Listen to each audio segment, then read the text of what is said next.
Assalamualaikum warahmatullahi wabarakatuh. Pada kesempatan kali ini, kami dari kelompok 1 akan mempresentasikan hasil kerja kami mengenai penelitian terhadap satu perlakuan, di mana kami akan membahas mengenai uji Z, uji T, dan uji binomial.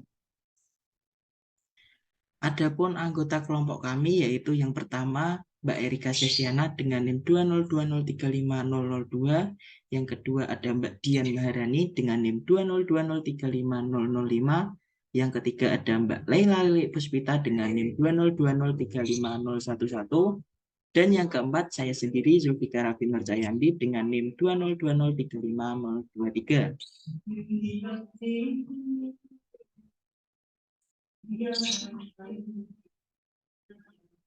Yang pertama, kita akan membahas mengenai uji Z.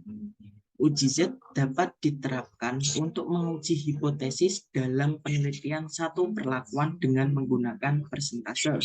Akan tetapi, layaknya statistik inferensial yang memiliki sifat dapat memprediksi, mengestimasi, dan menggeneralisasi dengan syarat terpenuhinya normalitas barang data. Apalagi bila penelitian yang dilakukan adalah penelitian pendidikan yang sering mengungkapkan kemampuan sekelompok siswa yang memiliki sifat membentuk kurva normal. Selain itu, pengambilan sampel yang representatif juga memberikan banyak pengaruh pada kegiatan penganalisaan data menurut Sundayana pada tahun 2018.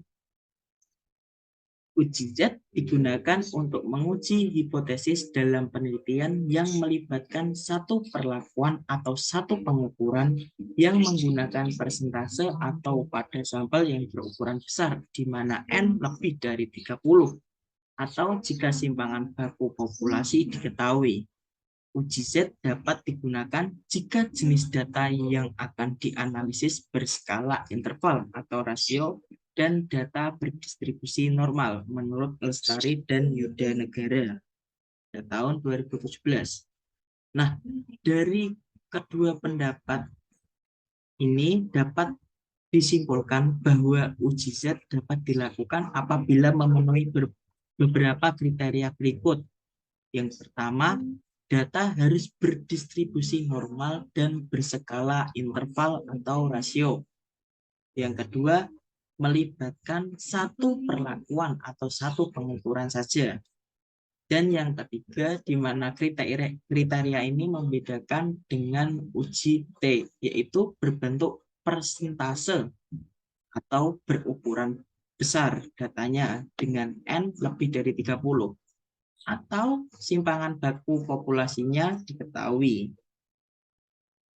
Nah, untuk melakukan uji Z ini dapat melalui langkah-langkah berikut.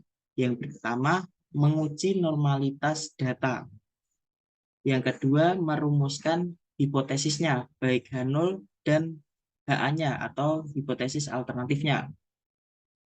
Kemudian langkah yang ketiga, menentukan nilai uji statistik dengan rumus Z hitung sama dengan X per N dikurangi P dibagi dengan akar dari P kali 1 dikurangi P dibagi N. Dengan X yaitu banyak data yang termasuk kategori hipotesis 0. Kemudian N-nya yaitu banyak data dan P-nya yaitu proporsi pada hipotesis atau persentase pada hipotesisnya. Nah, langkah yang keempat yaitu menentukan nilai kritis dengan rumus Z tabel sama dengan Z dari setengah dikurangi alfa, di mana alfa yaitu taraf signifikansi. Lalu yang kelima ada menentukan kriteria pengujian hipotesis. Nah, di kriteria pengujian hipotesis ini dibagi menjadi dua, yaitu uji dua pihak dan uji satu pihak. Di uji dua pihak, H0 akan diterima jika Z hitung lebih dari sama dengan negatif dari Z tabel dan Z hitung kurang dari atau sama dengan Z tabel. Sementara H0 ditolak jika Z hitung kurang dari negatif Z tabel atau Z hitung lebih dari Z tabel. Kemudian untuk uji satu pihak sendiri dibagi lagi menjadi dua, yaitu pihak kanan dan pihak kiri. Untuk pihak kanan, H0 diterima jika Z hitung kurang dari sama dengan Z tabel. Sedangkan H0 ditolak jika Z hitung lebih dari Z tabel. Kemudian untuk yang pihak kiri, H0 diterima jika Z hitung lebih dari sama dengan negatif Z tabel. Sementara H0 ditolak jika Z hitung kurang dari negatif Z tabel. Kemudian langkah yang ke-6 atau yang terakhir yaitu memberikan kesimpulan. Langkah ini kami ambil berdasarkan buku dari karangan Lestari dan Widanegara pada tahun 2017. Nah, untuk memperjelas bagaimana perhitungan uji Z ini, masuk kepada contoh 1.1. Seorang guru melakukan penelitian di suatu kelas mengenai penerapan pembelajaran double loop problem solving atau DLPS terhadap kompetensi strategis matematis siswa. Guru tersebut memiliki dugaan bahwa kompetensi strategis matematis siswa dengan penerapan pembelajaran DLPS kurang dari 75% dari kriteria ideal yang ditetapkan. Setelah ia menetapkan treatment dengan menerapkan pembelajaran DLPS, kemudian dilakukan tes pada 32 siswa sehingga diperoleh nilai berikut. Ini untuk nilainya. Kemudian yang ditanyakan yaitu ujilah dugaan guru tersebut pada taraf signifikansi 5% dengan mengasumsikan data berdistribusi normal. Nah, untuk penyelesaiannya kita harus mengikuti langkah-langkah pengujian yang telah saya jelaskan sebelumnya. Yang pertama, menguji normalitas data. Nah, karena di dalam soal sudah dijelaskan bahwa data ini diasumsikan berdistribusi normal, maka kita tidak perlu melakukan pengujian kembali. Kemudian langkah yang kedua yaitu merumuskan hipotesis. Nah, dalam merumuskan hipotesis ini kita melihat kembali apa yang telah diketahui di dalam soal. Kita lihat di dalam soal bahwasanya terdapat kalimat kurang dari. Artinya soal ini akan diuji dengan uji satu pihak. Dan uji satu pihak ini yaitu uji pihak kiri. Oleh karena itu, untuk hipotesisnya yaitu H0 di mana P0 lebih dari sama dengan 75.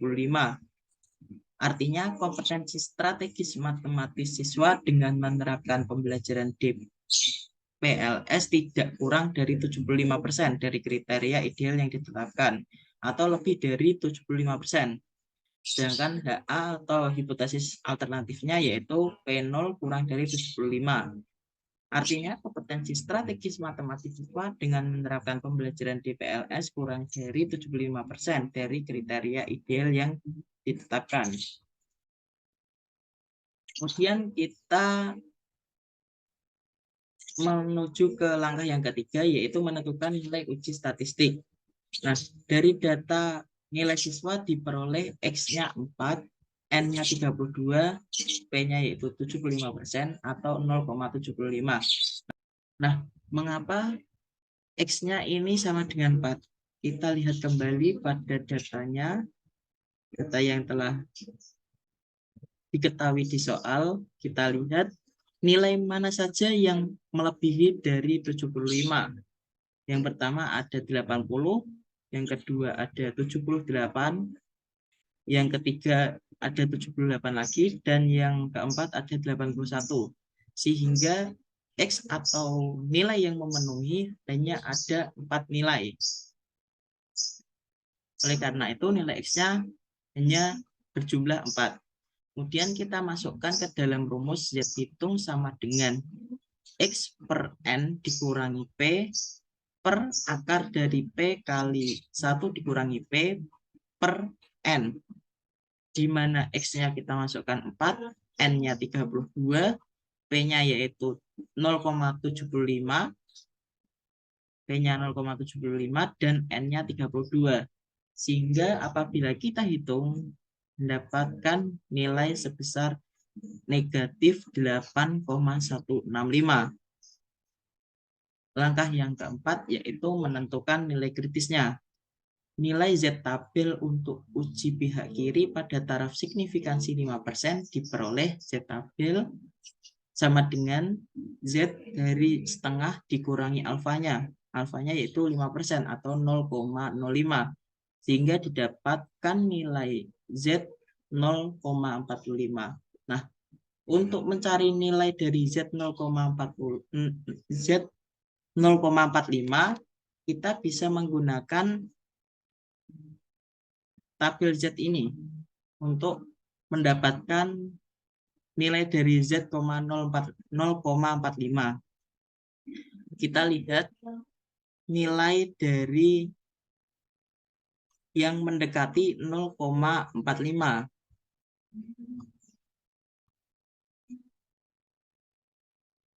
Nah, di sini ada dua nilai yang mendekati 0,45,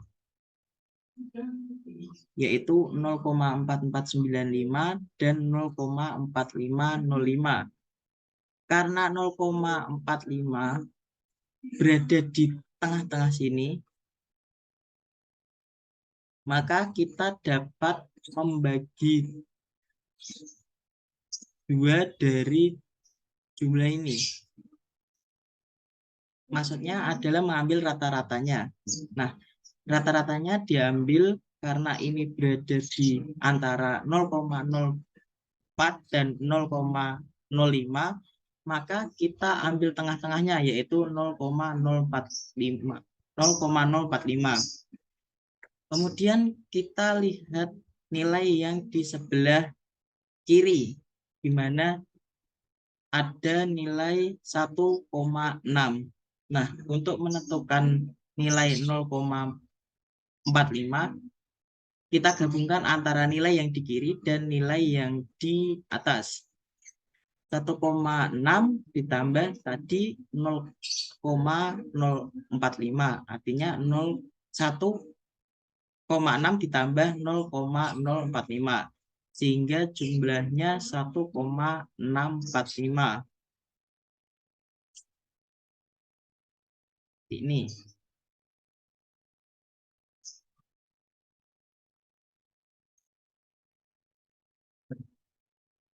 Nah, lanjutkan kembali bahwa karena pengujian pihak kiri, maka Z tabelnya sama dengan negatif Z tabel. Karena dari kurva, dari sisi kanan dan sisi kiri memiliki nilai yang sama.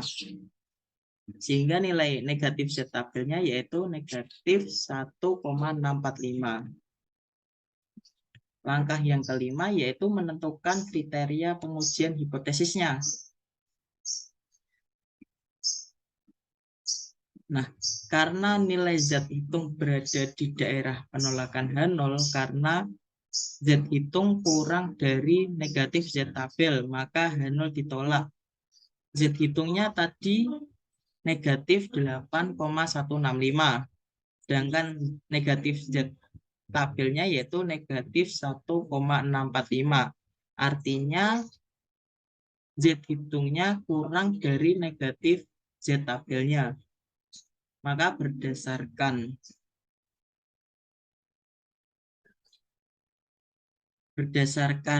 uji hipotesisnya, maka H0 ditolak. Nah, langkah yang terakhir yaitu memberikan kesimpulan. Karena nilai Z hitung kurang dari negatif Z tabel, maka H0 ditolak.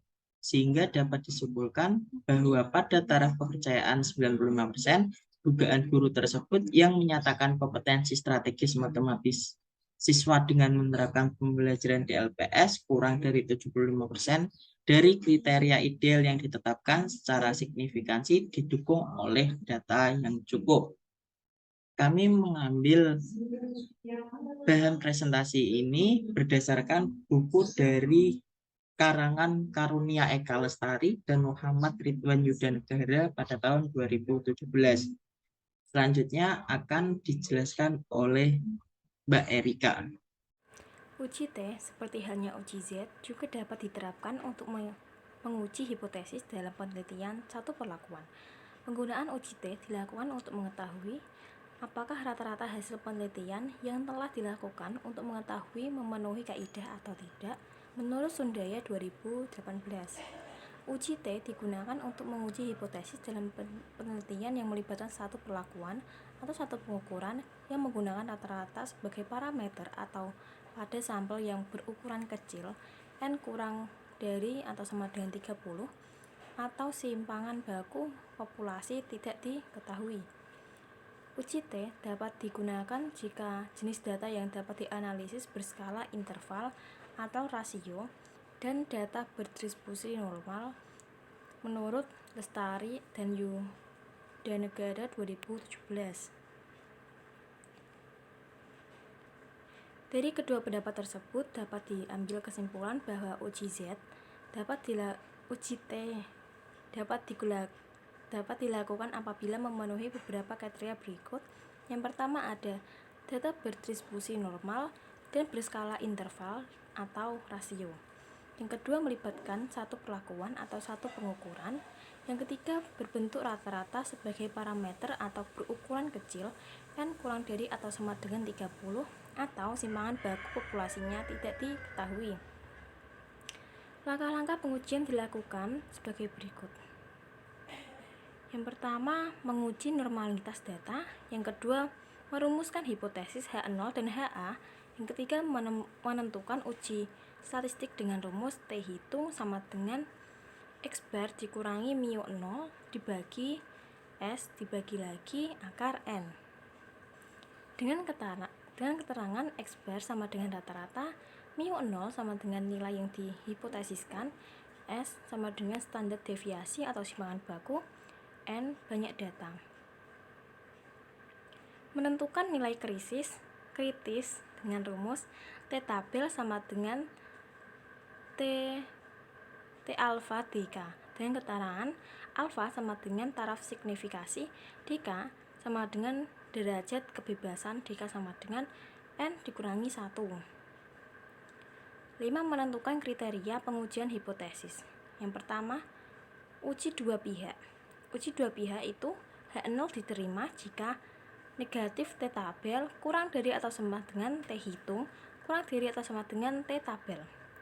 Jika H0 ditolak, maka T hitung kurang dari negatif T tabel atau T hitung lebih dari T tabel. Uji satu pihak. Pihak kanan, H0 diterima jika T hitung kurang dari atau sama dengan T tabel. H0 ditolak jika T hitung lebih dari T tabel. Pihak kiri, H0 diterima jika T hitung lebih dari atau sama dengan negatif T tabel. H0 ditolak jika T hitung kurang dari negatif T tabel. Yang keenam, memberikan kesimpulan menurut Lestari dan Yudanegara 2017. Contoh 2.1. Dinas Pendidikan Kabupaten Kudus memiliki dugaan bahwa rata-rata kemampuan matematis siswa SMP di Kabupaten Kudus lebih dari 75. Kemudian dilakukan penelitian pada 28 siswa di Kabupaten Kudus dengan mendata nilai UN matematika siswa tersebut sehingga diperoleh data dengan berikut. Ujilah dugaan Dinas Pendidikan Kabupaten Kudus tersebut pada taraf signifikasi 5% dengan mengasumsikan data berdistribusi normal. Penyelesaiannya adalah yang pertama menguji normalitas data. Data telah diketahui berdistribusi normal sehingga tidak perlu dilakukan pengujian kembali. Yang kedua, merumuskan hipotesis. Uji pihak kanan H0 mu kurang dari atau sama dengan 75 dengan keterangan rata-rata kemampuan matematis siswa SMP di Kabupaten Kudus tidak lebih dari 75. H1 mu lebih dari 75. Rata-rata kemampuan matematis siswa SMP di Kabupaten Kudus lebih dari 75.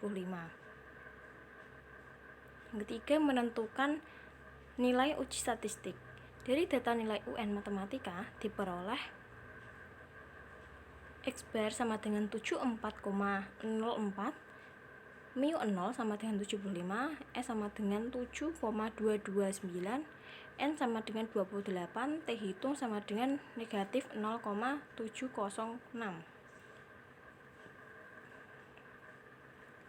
Yang keempat, menentukan nilai kritis. Nilai T tabel untuk uji satu pihak pada taraf signifikasi 5% dan N kurang dari N28 diperoleh T tabel sama dengan T alfa DK sama dengan T 0,05, 27 sama dengan 1,7703. Yang kelima, menentukan kriteria pengujian hipotesis. Yang sebelah kanan lebih dari 1,703 itu daerah penolakan H0. Yang sebelah kiri kurang dari negatif 0,706 itu daerah penerimaan H0. Maka nilai hitung berada di daerah penerimaan H0 karena T hitung kurang dari atau sama dengan T tabel, maka H0 diterima. Yang keenam, memberikan kesimpulan. Nilai T hitung kurang dari atau sama dengan T tabel, maka H0 diterima. Tidak cukup bukti untuk menolak H0. Artinya, pada taraf kepercayaan 95%, pernyataan bahwa rata-rata kemampuan matematis siswa di SMP di Kabupaten Kudus tidak lebih dari 75 dapat diterima. Dengan demikian, dugaan Dinas Pendidikan Matematika, Dinas Pendidikan Kabupaten Kudus yang menyatakan bahwa rata-rata kemampuan matematis siswa SMP di Kabupaten Kudus lebih dari 75 tidak didukung oleh bukti atau data yang cukup. Jika persoalan di atas dikerjakan dengan SPSS, maka langkah-langkahnya masukkan data tersebut ke sebuah kolom. Lalu pada variabel value isikan nama dengan nilai, tipe dengan numerik, desimal dengan 0, label UN Matematika, measure scale. Lalu kita mencari, pilih menu analyze, kemudian submenu compass min, lalu one sample t-test,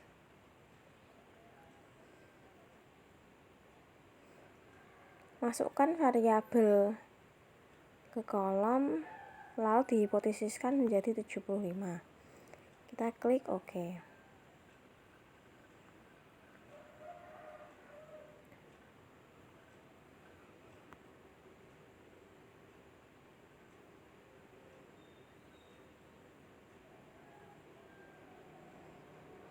Maka data telah diketahui berdistribusi normal sehingga tidak perlu dilakukan pengujian kembali. Yang kedua, merumuskan hipotesis. Uji pihak kanan H0 p-value lebih dari setengah alfa, H1 p-value kurang dari atau sama dengan setengah alfa, dan menentukan nilai uji statistik. Ini one sample statistik dengan nilai T hitung negatif 706. Nah, dengan menentukan nilai krisis itu di ini 486. Menentukan kriteria pengujian hipotesis itu di p-value sama dengan setengah dikali nilai Sykes-Duat Taylor adalah p-value setengah kali 0,486 sama dengan 0,4243. Maka H0 diterima karena p-value lebih dari setengah alfa, sama dengan 0,243 lebih dari 0,025. Kita akan memberi kesimpulan bahwa karena nilai p-value lebih dari setengah alfa, maka H0 diterima atau tidak cukup bukti untuk menolak H0. Artinya, pada taraf kepercayaan 95%, penyataannya bahwa rata-rata kemampuan matematis siswa SMP di Kabupaten Kudus tidak lebih dari 75 dapat diterima. Dengan dugaan Dinas Pendidikan Kabupaten Kudus yang menyatakan bahwa rata-rata kemampuan matematis siswa SMP di Kabupaten Kudus lebih dari 75 tidak didukung oleh bukti atau data yang cukup.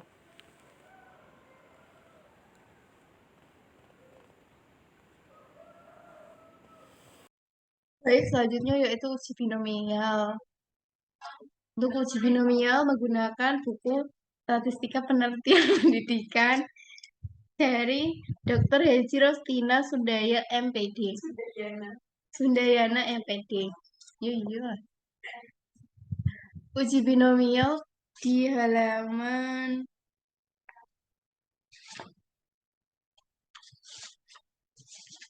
98.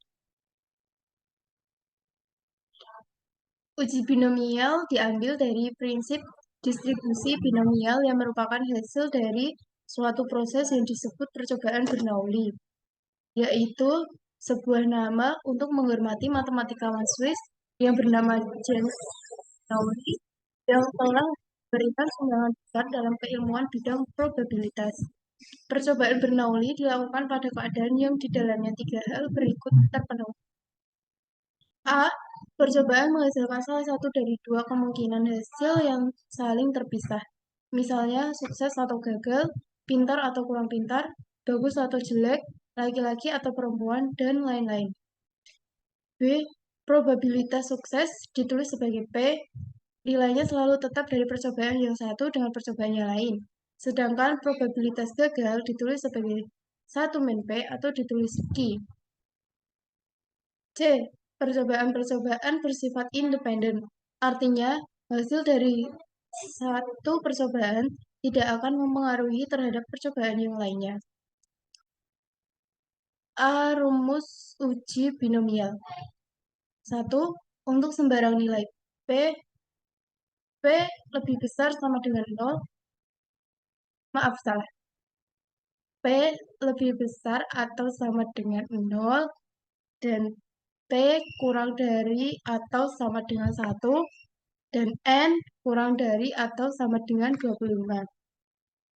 Px sama dengan sigma I sama dengan 0 sampai N, kombinasi X dari N, P pangkat X dikali 1 min P pangkat N min X. Atau Px sama dengan sigma I sama dengan 0 sampai N, kombinasi X dari N, P pangkat X dikali Q pangkat N min X. Dengan kombinasi X dari N sama dengan kombinasi X dari N sama dengan N faktorial per N dikurangi X faktorial dikali X faktorial. 2. Untuk nilai P sama dengan setengah dan N kurang dari atau sama dengan 25 digunakan tabel binomial kumulatif. Yang ketiga yaitu untuk sampel besar N kurang dari N lebih besar 25.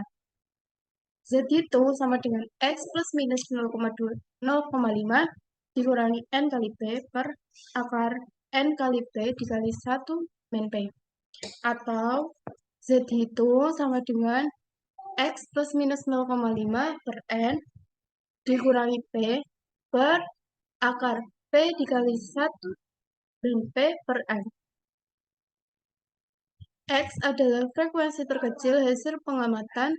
X plus 0,5 digunakan jika X kurang dari NP dan X kurang 0,5 digunakan jika X lebih besar NP. Untuk hipotesis uji binomial. 1. Uji dua pihak H0 P sama dengan P0 dan H1 P tidak sama dengan P0. 2. Uji pihak kiri H0 P kurang dari atau sama dengan P0 dan H1 P kurang dari P0. Uji pihak kanan H0 jika H0 P lebih besar atau sama dengan P0 dan H jika P lebih besar P0. Yang dimaksud dengan P adalah besar proporsi hasil pengujian dan P0 adalah besarnya proporsi yang digunakan atau dihipotesiskan. C. Kriteria penerimaan hipotesis. H0 diterima jika uji dua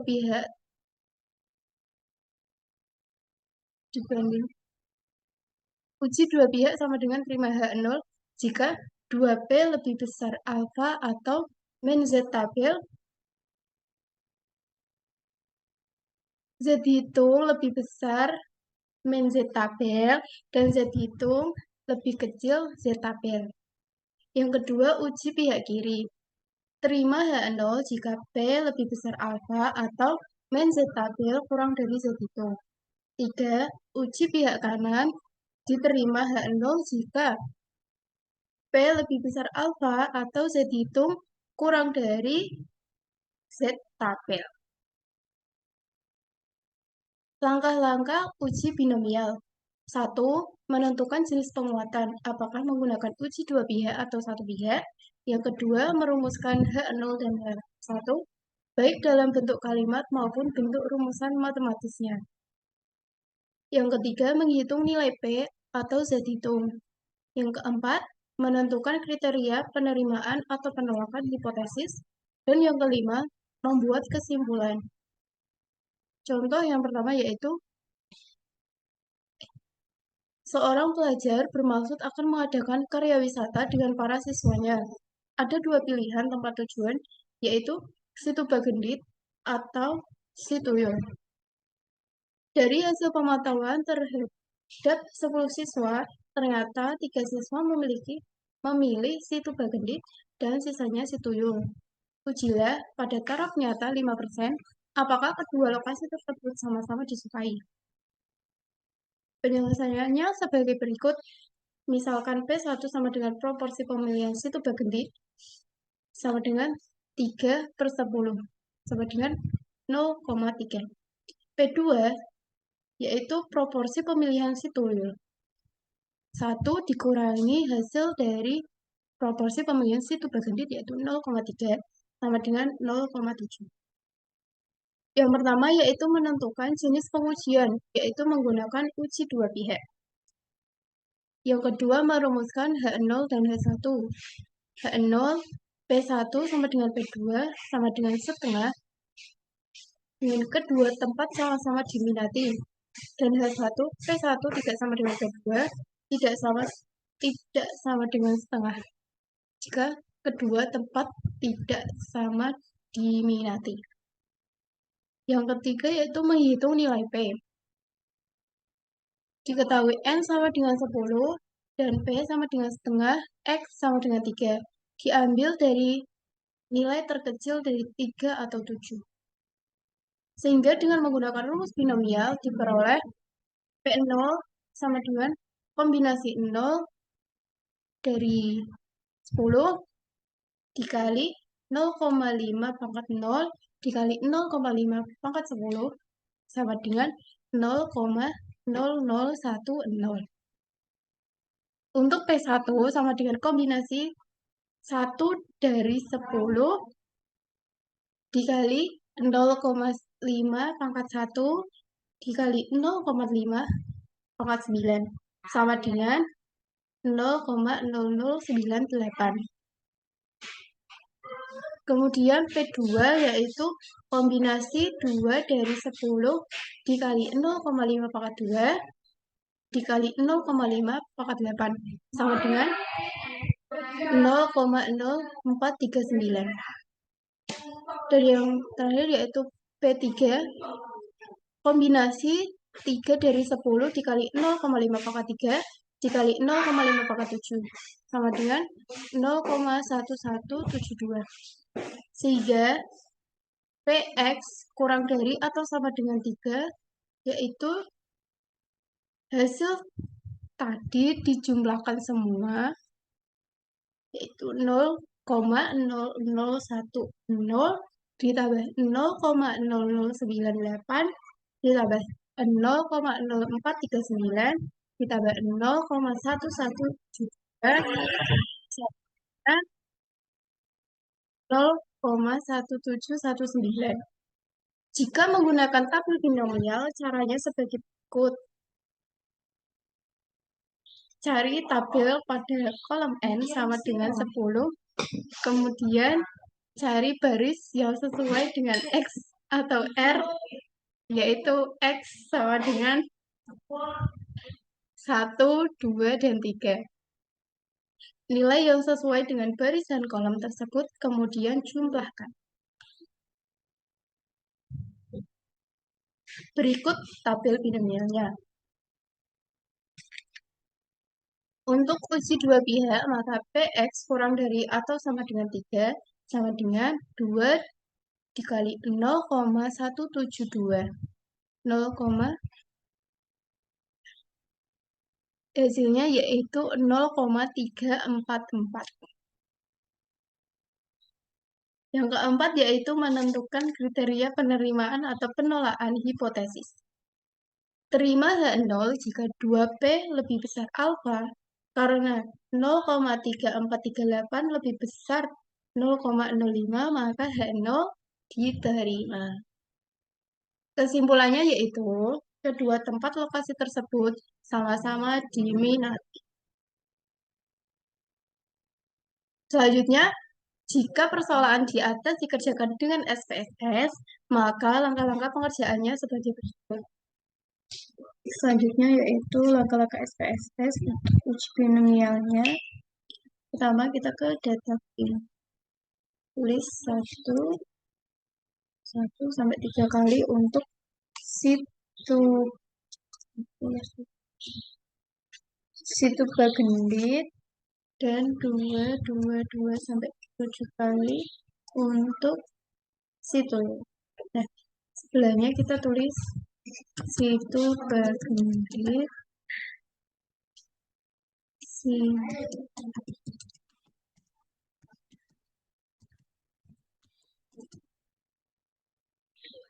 dua kita tulis situ.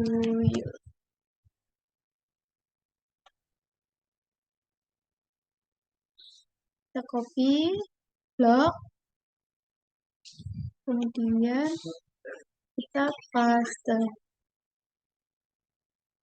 kemudian masuk ke data field ini.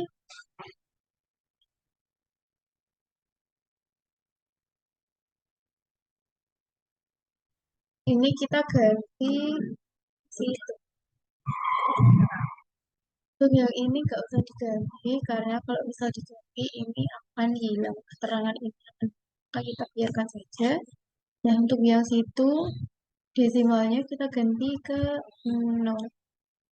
Dan values-nya 1 untuk situ bagendit, kita add, dan 2 untuk situ add. Dan kita klik OK.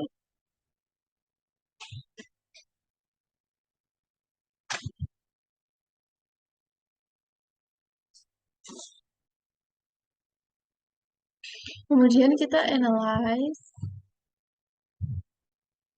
non-parametric test, legacy dialog, kemudian pilih binomial. Untuk situ ini nanti dimasukkan ke sini. Test proportion tetap 0,50 karena akan membandingkan apakah sama-sama diminati atau tidak. Kemudian kita klik OK.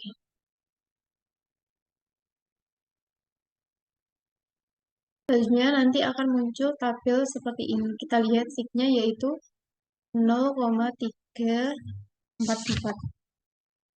Karena 0,344 lebih dari taraf nyatanya 5%, maka H0 diterima.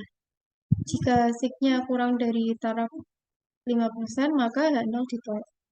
Sehingga kesimpulannya, kedua tempat sama-sama diminati. Baik, yang selanjutnya kita masuk ke contoh pada halaman 104 dengan buku yang sama. Langsung menggunakan SPSS saja. Untuk pertanyaannya, yaitu dari hasil penelitian diperoleh data bahwa 4 dari 13 orang yang meninggal dunia disebabkan karena demam berdarah. Jika berdasarkan laporan statistik disebutkan bahwa 20% dari semua kematian disebabkan karena demam berdarah, dapatkah kita simpulkan bahwa hasil penelitian tersebut berbeda secara signifikan terhadap statistik populasi umum dan gunakan taraf nyata 5%. Kita tuliskan di data view angka 1 sebanyak 4 kali karena di soal diketahui bahwa 4 dari 13 orang meninggal dunia disebabkan karena demam berdarah. Kemudian angka 2 sampai 13. Berarti angka 2-nya ada 9. Seperti ini. Kemudian kita ke variabel data.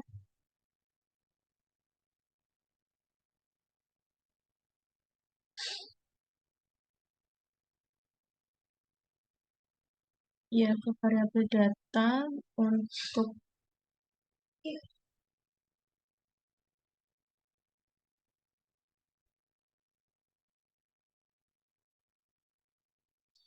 maaf, sebelumnya untuk di data view ini kita ganti namanya demam berdarah.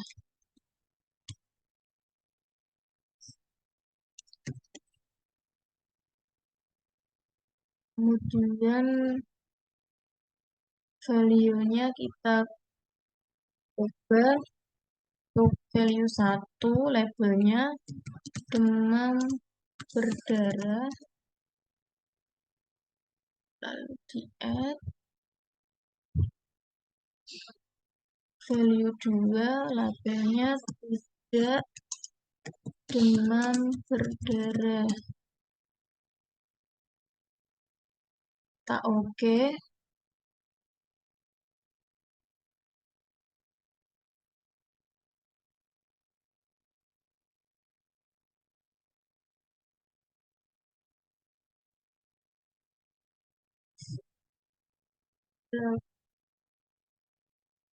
Desimalnya kita ganti ke 0.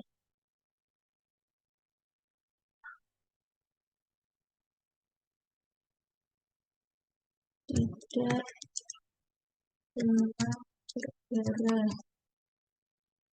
KF oke. Ya, untuk ini kita ganti nominal.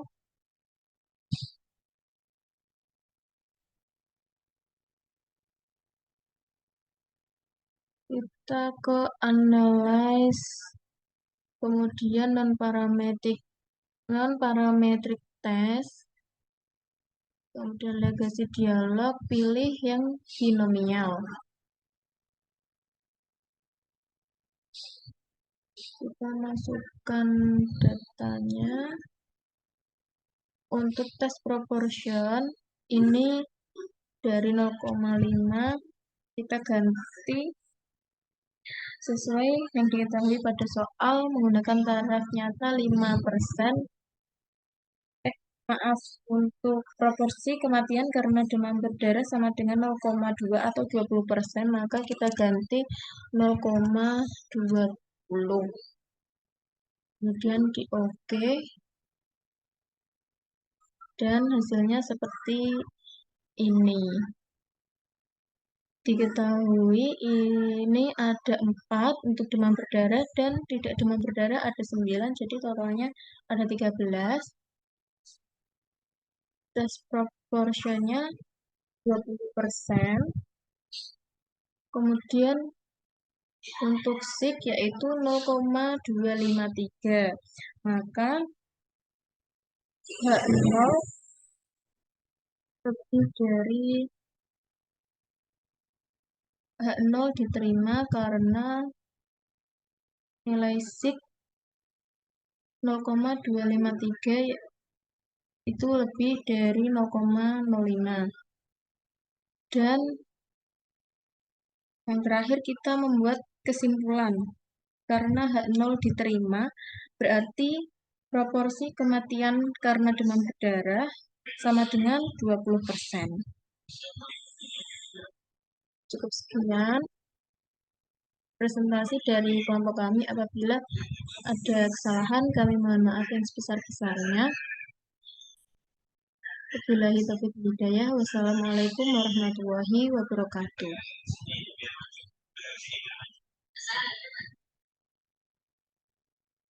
Kemudian hasilnya seperti ini.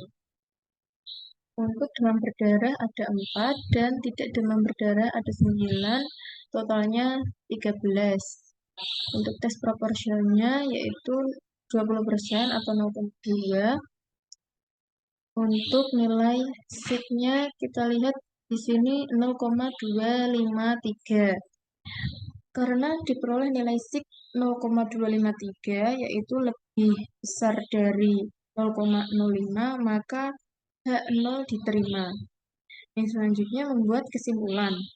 Karena H0 diterima, berarti proporsi kematian karena demam berdarah sama dengan 20%.